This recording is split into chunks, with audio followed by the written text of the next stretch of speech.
महादेव कहते हैं, मेरे बच्चे, देखो मैंने तुम्हें बार बार कहा है और आज फिर से आखिरी बार कह रहा हूँ, अपने आसपास थोड़ा गौर करो, क्योंकि अगले कुछ दिनों के अंदर जो तुम्हारे साथ होने वाला है वो तुम्हारी उम्मीदों से बाहर होगा। पिछले कई समय से तुम सिर्फ परीक्षाएं दे रहे थे, सिर्फ धैर्य धीरे बैठे थे। तुम्हें लगा सब कुछ सही हो जाएगा और इसीलिए जितना हो सका तुमसे तुमने शांत रहने की कोशिश की, जितना हो सका तुमने धीरज धरने की कोशिश की, सिर्फ इसीलिए क्योंकि तुम्हें लगा कि आगे चलकर शायद सब कुछ सही हो जाएगा, तुम्हारी हालातें, तुम्हारी परिस्थितियाँ सब कुछ बदल जाएंगी, सब कुछ सही हो जाएगा। हाँ, तुमने बहुत धैर्य रखा है और अब इसी धैर्य का फल तुम्हें आगे मिलने भी वाला है। शायद लोग तुम्हें एक असफल और एक बेचारा इंसान के रूप में देखते हो, लेकिन वास्तव में तुम वो इंसान हो जो कर्म करने से कभी नहीं डरते। बस तुम्हारा समय खराब है, इसीलिए तुम्हारे कर्म भी धीरे धीरे फल दे रहे हैं। लेकिन अब तुम्हें और धैर्य धरने की ज़रूरत नहीं है, क्योंकि आगे तुम्हारा समय अच्छा होने वाला है। तुमने जो कर्म किए हैं उसका फल तुम्हें मिलने वाला है। बस निराश मत होना। जब इंसान अपना मन, शरीर और एकाग्रता सब कुछ देकर कोई काम करता है तब उस काम में सफलता तो ज़रूर मिलती है। उस काम में सफल होने के लिए ईश्वर भी उसका साथ देते हैं। इसीलिए अगर किसी चीज़ पर ध्यान ही देना है तो अपने कर्म पर दो।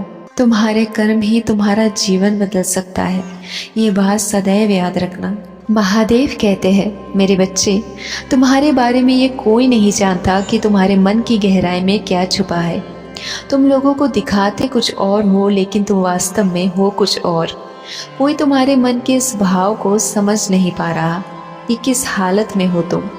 जैसे तुम हंस हंस कर हर किसी से बातें करते हो, इससे हर कोई समझता है कि तुम बहुत खुशी से जीवन बिता रहे हो। कोई कष्ट, कोई असुविधा शायद तुम्हारे जीवन में है ही नहीं, ऐसा लोगों को प्रतीत होता है। मेरे बच्चे, अपने आसपास के हर लोगों के बारे में, यहाँ तक कि हर प्राणी के बारे में भी तुम बहुत दिल से सोचते हो।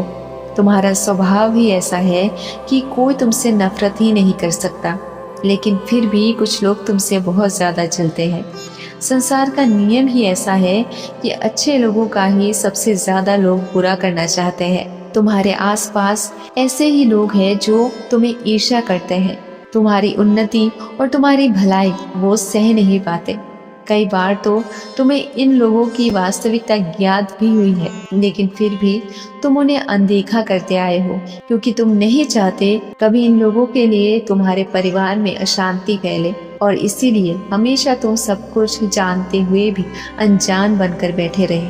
इसीलिए हमेशा तुम फिजूल की बातों में, लोगों की निंदा करने में अपनी सकारात्मक ऊर्जा व्यर्थ नहीं करते, जिस कारण तुम्हारा ये स्वभाव तुम्हें मेरी ओर आकर्षित करता है। मेरे बच्चे, हर इंसान के जीवन में भला बुरा हर प्रकार का व्यक्ति मौजूद है। हर इंसान के साथ तालमेल बना के चलना हमें हमारे अच्छे बुरे परिस्थितियां ही सिखाती है। इसीलिए धैर्य पूर्वक हर इंसान के साथ और हर हालात के साथ चलना हमारी जिम्मेदारी है। तुम्हारे अनुभव ही तुम्हें जीवन में और एक कदम आगे बढ़ने में सहायता करता है। इसीलिए जीवन के हर एक अच्छे बुरे परिस्थिति को एक सीख की तरह लो। तुम्हारा सदा कल्याण हो मेरे बच्चे।